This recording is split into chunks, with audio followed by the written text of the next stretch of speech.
My father stopped mid-bite on Sunday dinner, fork hovering over his prime rib, and said the words that would define the next 6 months of my life. Emily, this is embarrassing. I was 28. I'd been with David for 4 years. We'd just announced our engagement 2 weeks earlier, and I'd made the mistake of sharing our wedding plans with my family over what I thought would be a celebratory meal at my parents' estate in Greenwich, Connecticut. "What's embarrassing?" I asked, keeping my voice level. My mother set down her wine glass with the kind of precision that signaled incoming damage. "Darling, a backyard wedding? With food trucks?" "It's not a backyard," I said. "It's a private estate vineyard in Sonoma, 40 acres. The ceremony overlooks—" "It's not the plaza," my sister Vanessa interrupted, examining her manicured nails. "It's not even the Pierre. When I got married, we had 300 guests at the Met. Remember, Daddy? The orchid installation alone was $60,000. "I remember writing the check," my father said. He turned to me with the expression I'd seen him use on underperforming associates at his hedge fund. "Emily, the Wellington name means something. Your sister understood that. Why don't you?"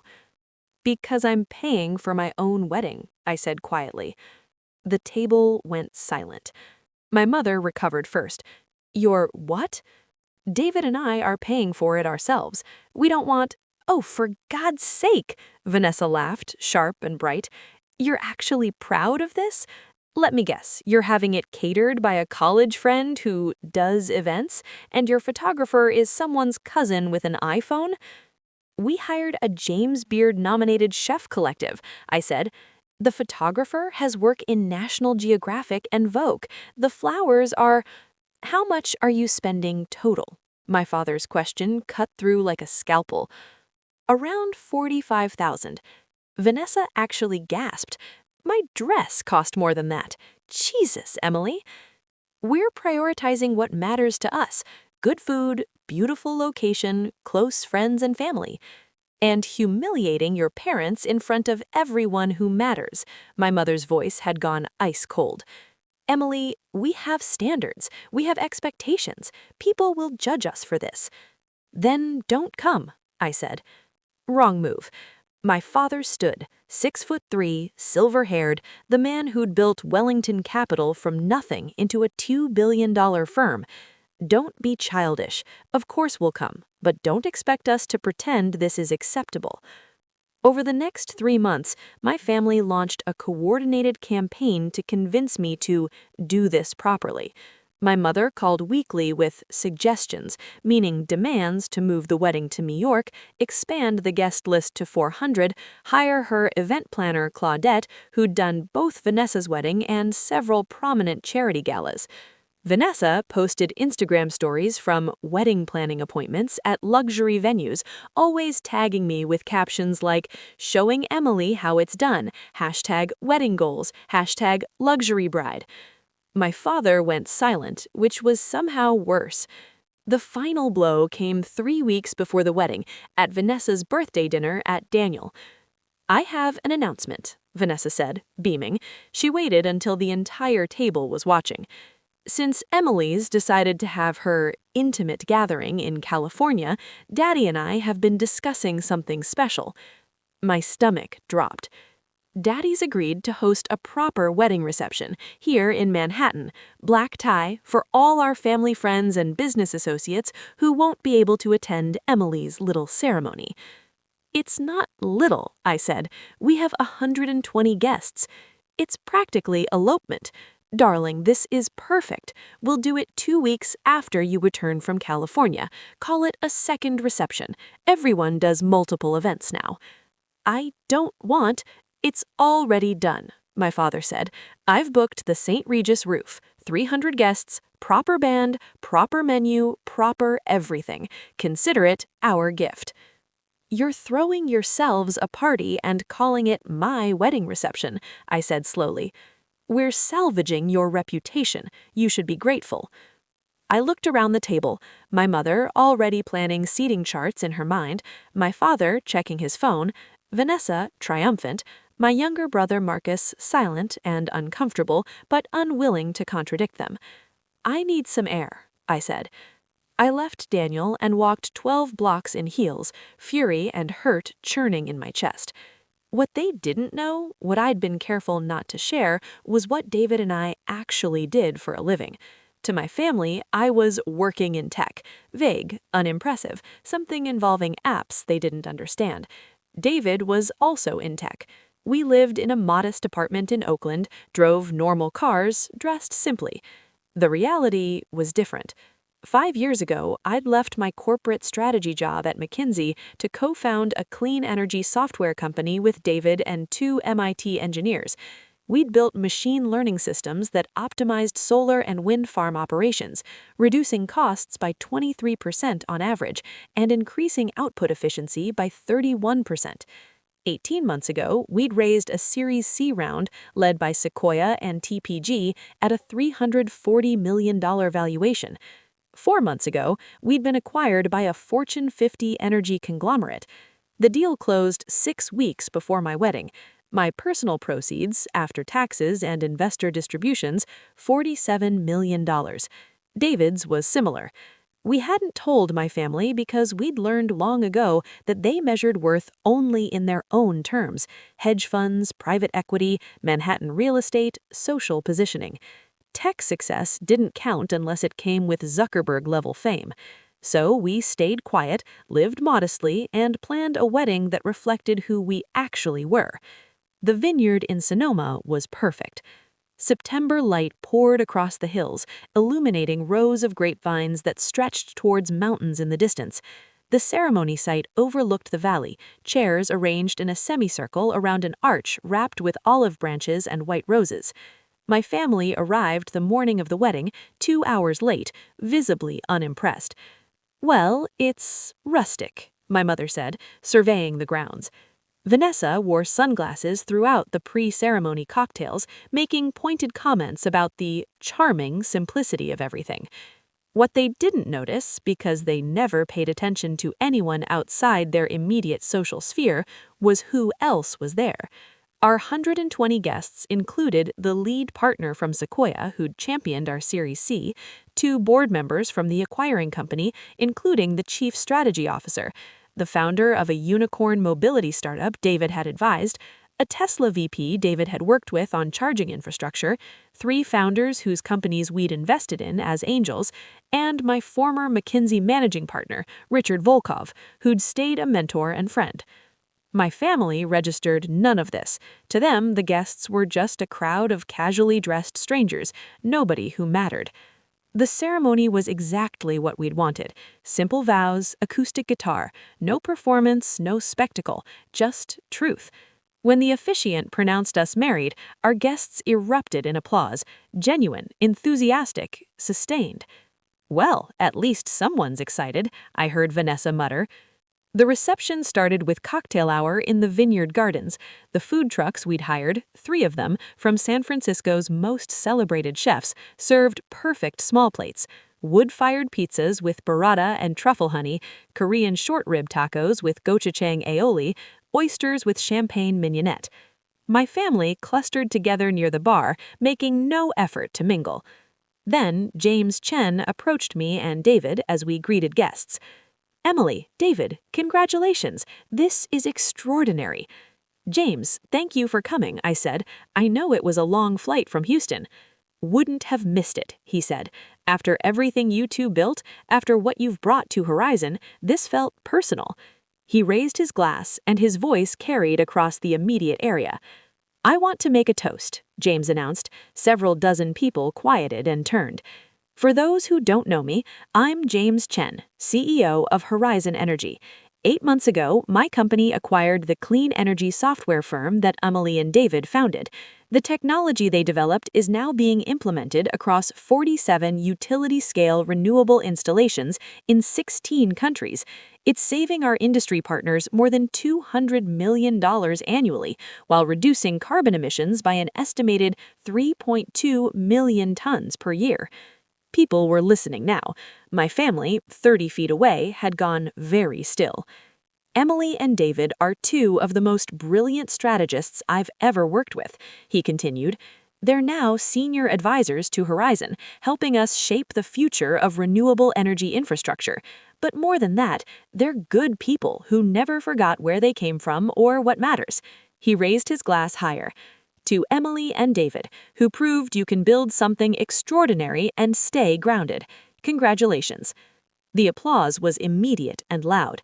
James shook David's hand, hugged me, and moved back into the crowd. I glanced toward my family. My mother's face had gone blank with shock. Vanessa was staring. My father stood motionless, wine glass frozen halfway to his lips. 20 minutes later, during dinner service, my former McKinsey managing partner, Richard Volkov, stood to speak. I've known Emily since she joined McKinsey 8 years ago. She was the most analytically rigorous consultant in her class. But what set her apart was her judgment. She knew when conventional wisdom was wrong. When she told me she was... After dinner, my father approached me alone. "Emily," he said, "can we talk?" We walked to a quiet corner of the vineyard, away from the music and laughter.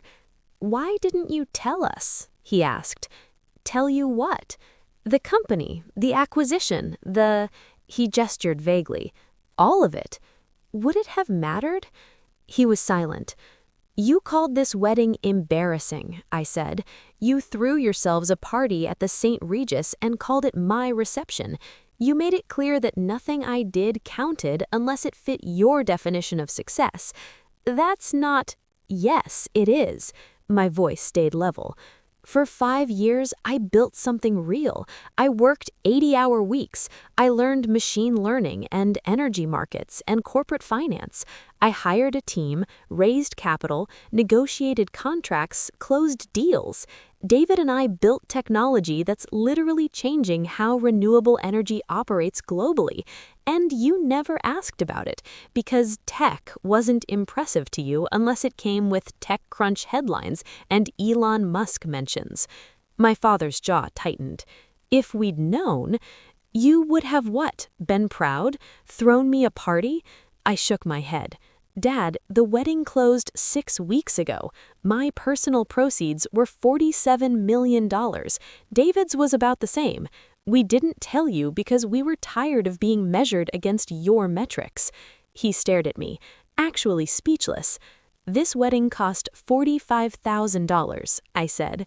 "I could have spent $5 million and not noticed, but we wanted something real, something intimate. Something that celebrated who we actually are, not a performance, not a status signal, just truth." "Emily." "The St. Regis reception is canceled," I said. "I've already called the venue. I'll reimburse you for the deposit." "You can't just..." "It's my wedding, Dad. Mine and David's, not yours, not Vanessa's. Ours." I met his eyes. "You're welcome here tonight, but only if you can celebrate what we've actually built instead of criticizing what we didn't perform." He opened his mouth, closed it, opened it again. "I'm proud of you," he finally said. "Are you? Or are you recalculating what I'm worth now that you know the number?" He flinched. I walked away. Inside the reception tent, Vanessa cornered me near the bar. "So you're rich now?" No congratulations, no warmth, just accusation. "I've done well," I said carefully. "And you let us all think you were broke, that you were settling for some pathetic budget wedding?" "I never said I was broke, you assumed." "Because you live like you're broke." Her voice rose. Several people turned. "You drive a Honda, Emily. You live in Oakland. You dress like a graduate student." "I dress comfortably," I said, "and I like Oakland." "You let Daddy humiliate himself," Vanessa hissed. "He offered to pay for your wedding like you were some charity case, and you just let him think that." "He didn't offer to pay for my wedding. He offered to throw himself a party that would fix what he saw as my embarrassment." "That's not..." "Vanessa, I love you, but you've spent your entire adult life performing wealth. Designer everything, Instagram aesthetic, curated perfection. That's fine. That's your choice. But it's not mine. I built something real, and I'm celebrating it in a way that feels real. I'm sorry if that disappoints you." Her face flushed. "You think you're better than me." No, I said. I think I'm different from you, that's all. She stared at me for a long moment, then turned and walked away. Later, as the band played and guests danced under string lights, my mother found me. "Emily, darling," she said. Her voice was softer than I'd heard in months. "I owe you an apology." I waited. "I was wrong about this wedding. I was wrong about a lot of things. I wanted the best for you." "You wanted what looked best," I said gently. "There's a difference." She touched my arm. "When did you get so wise?" "Probably around the time you stopped listening." She flinched, but nodded. "Fair." We stood together in silence, watching David dance with his mother. "The St. Regis reception," my mother said finally. "I understand why you canceled it, but could I host a small dinner? Just family, to celebrate you and David properly. No performance, no guest list, just us." "Maybe," I said. "Let's see how tonight goes." She nodded and walked away. The wedding ended at midnight with sparklers and champagne under the stars. My family left the next morning. My father actually hugged me, and said, "I'm sorry, Emily, truly." Vanessa didn't apologize, but she did take a photo with me before leaving and posted it to Instagram without any sarcastic caption. My mother kissed my cheek and whispered, "I'm proud of you, darling. I should have said it sooner." 3 weeks later, back in Oakland, I received an email from my father. "Emily, I've been thinking about our conversation at your wedding. You were right about many things, and I was wrong about more. I spent 30 years building Wellington Capital into something significant. I measured success in AUM, returns, and reputation. I thought I was teaching you and your siblings the right metrics, but I wasn't teaching them to think, I was teaching them to perform. You did something I never did. You built something that actually mattered, not just financially, but meaningfully. Technology that changes industries, solutions that address real problems, a company culture people admire. And you did it without performing for anyone. I don't know how to fully apologize for dismissing that, but I want to learn. Would you and David be willing to have dinner with your mother and I, just the 4 of us? No agenda, no expectations. I want to understand what you built and how you built it, not as an investor or a critic, as your father. Love, Dad." I showed it to David. "What do you think?" he asked. "I think he's trying," I said. "Is that enough?" "It's a start." We had dinner with my parents 6 weeks later at a small Italian restaurant in San Francisco. No fanfare, no performance. My father asked questions, real questions, about how we'd built the company, what problems we'd solved, what we'd learned. He listened. My mother asked about our plans, our home, our life. She seemed genuinely interested in the answers. It wasn't perfect. Years of patterns don't dissolve in one dinner, but it was real. Vanessa took longer. She called 4 months after the wedding, awkward and halting. "I've been thinking about what you said," she told me, "about performing versus being real, and I think you were right. I've been so focused on looking successful that I forgot to actually be happy. Ness, I don't have to—" "No, let me finish." She took a breath. "I was jealous at your wedding because everyone there actually liked you. They weren't there for the show or the status. They were there because they respected who you are. And I realized I don't know if my guest wedges felt that way about me." We talked for 2 hours. It didn't fix everything, but it opened something. 6 months after the wedding, David and I bought a house in Mill Valley. Nothing ostentatious. 4 bedrooms, mountain views, a garden. We hung art we loved, filled the shelves with books, created spaces that felt like us. My parents visited. My father walked through the house quietly, then said, "This is beautiful, Emily, really beautiful." "Thank you," I said. "You know what I realized," he said. "I've been living in a museum for 30 years. Furniture we can't sit on, art we bought because it was expensive, rooms designed for other people to admire." He looked at me. "You built a home. That's different." "It is," I agreed. "I'm starting to understand the difference," he said. We stood in the garden together, drinking coffee, watching the fog roll through the trees. "Your wedding was perfect," he said finally. "I was too blinded by my own expectations to see it at the time, but it was perfect." "It was ours," I said. "That's what mattered." He nodded. The strangers who'd applauded at my wedding, the investors, the executives, the founders, the mentors, they hadn't been celebrating a performance, they'd been celebrating something real. Two people who'd built something meaningful and stayed grounded throughout. My family had been so focused on appearances that they'd missed the substance entirely. But eventually, slowly, they'd learned to see it, not because I'd performed for them, because I'd stopped.